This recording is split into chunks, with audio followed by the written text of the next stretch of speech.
حدیث تم ادھر چلے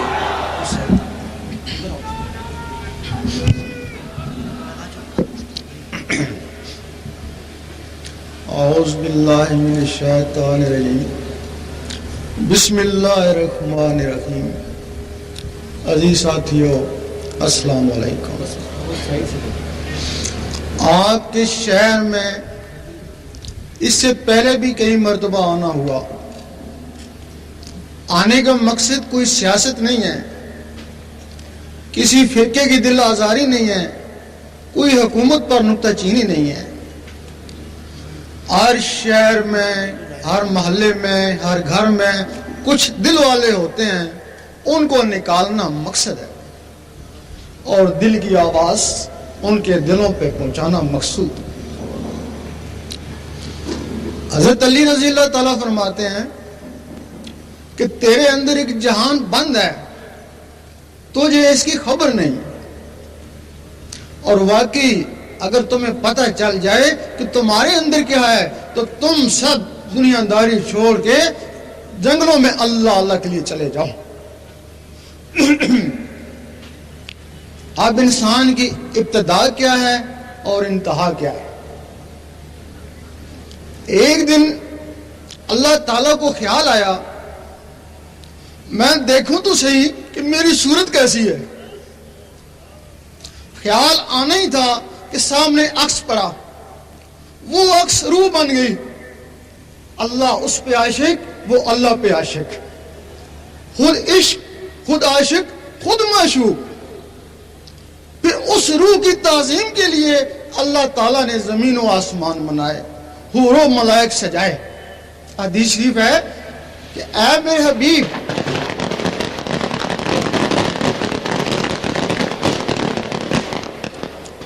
اے میرے حبیب, اگر آپ کو پیدا کرنا مقصود نہ ہوتا تو میں یہ زمین و آسمان ہی نہ بناتا. پھر آپ کو دنیا میں زہر کرنے کے لیے آدم علیہ السلام کو بنایا گیا, پاک مٹی سے بنایا, اس میں روح ڈالی. پھر اس روح کی امداد کے لیے کچھ اور مخلوقیں ڈالی جن کو لطائف کہتے ہیں. حدیث میں باقاعدہ ان کے نام ہیں, قلب, روح, سری, خفی, اخفا, انا, نفس. اس میں ایک سفلی مخلوق بھی آ گئی. ان روحوں میں ایک سفلی مخلوق بھی آ گئی جس کے لیے حضور پاک نے فرمایا ہے کہ جب انسان پیدا ہوتا ہے تو اس کے ساتھ ایک شیطان جن بھی پیدا ہوتا ہے. اس صحابہ نے پوچھا آپ کے ساتھ بھی پیدا ہوا تھا؟ آپ نے فرمایا پیدا ضرور ہوا تھا لیکن وہ میری صحبت سے مسلمان ہو گیا. اس کے لیے بلے شاہ نے فرمایا اس نفس پلیت نے پلیت کیتا اسا مڈو پلیت نہ سے. اب جو لوگ حضور پاک کی صحبت میں رہے ان کے نفس پاک ہو گئے, اور جو آپ سے دور ہے وہ آپ کے زمانے میں ہی کوئی منافق ہوا اور کوئی خوارج ہوا. آپ کے زمانے کے بعد جن لوگوں نے کسی بھی طریقے سے نفسوں کو پاک کیا وہی داتا صاحب بنے اور خواجہ صاحب بنے.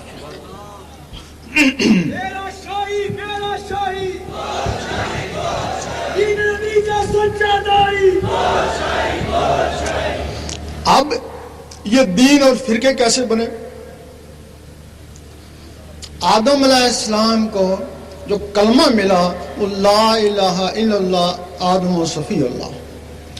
آپ کی اولاد یہ کلمہ پڑھتی. قابیل کے قتل کے بعد آپ کی اولاد دو ٹولوں میں تقسیم ہو گئی. مذہب سے باغی ہو گئے. انہوں نے براہ راست, ایک ٹولے نے براہ راست اللہ سے رابطہ کرنے کی کوشش کری اور بجائے صفی اللہ کے ایشور اللہ کہنا شروع کر دیا. وہ نبوت سے کٹ گئے اور آج تک 6000 سال ہو گئے, آج تک وہ ایشور اللہ کا کلمہ پڑھے ہیں لیکن وہ کافر ہی رہے. اور وہ جن لوگوں نے صفی اللہ کا کلمہ پڑھا انہی میں سے نبوت جاری رہی. نبیوں کے بعد اللہ تعالیٰ نے پھر ولی بھیجے. جو لوگ ولیوں سے کٹ گئے وہ کافر تو نہ ہوئے لیکن ان کے نفس کافر ہی رہے. ظاہری میں وہ عابد زاہد بن گئے, پاک باز بن گئے, لیکن نفسوں کی وجہ سے یہ سو تکبر کا شکار ہو گئے اور ان سے 72 فرقے وجود میں آئے. اب اس وقت 72 فرقے ہیں, ہر فرقہ اپنے آپ کو صحیح کہتا ہے. اب جو نفسوں کی وجہ سے فرقے بنے, نفس تو ہی شیطان ہے, شیطانوں کی وجہ سے جو فرقے بنے وہ صحیح کیسے ہو سکتے ہیں؟ صحیح فرقہ نہیں, کوئی بھی فرقہ صحیح نہیں. حضور پاک کے زمانے میں فرقے نہیں ہوتے تھے, صرف امتی ہوتے تھے, صرف امتی ہوتے تھے. اور امتی وہ ہوتا ہے جس میں نور ہوتا ہے. حضور پاک فرماتے ہیں جس میں نور ہے وہ میرا امتی ہے. حدیث شریف میں بھی ہے کہ قیامت کے دن امتوں کی پہچان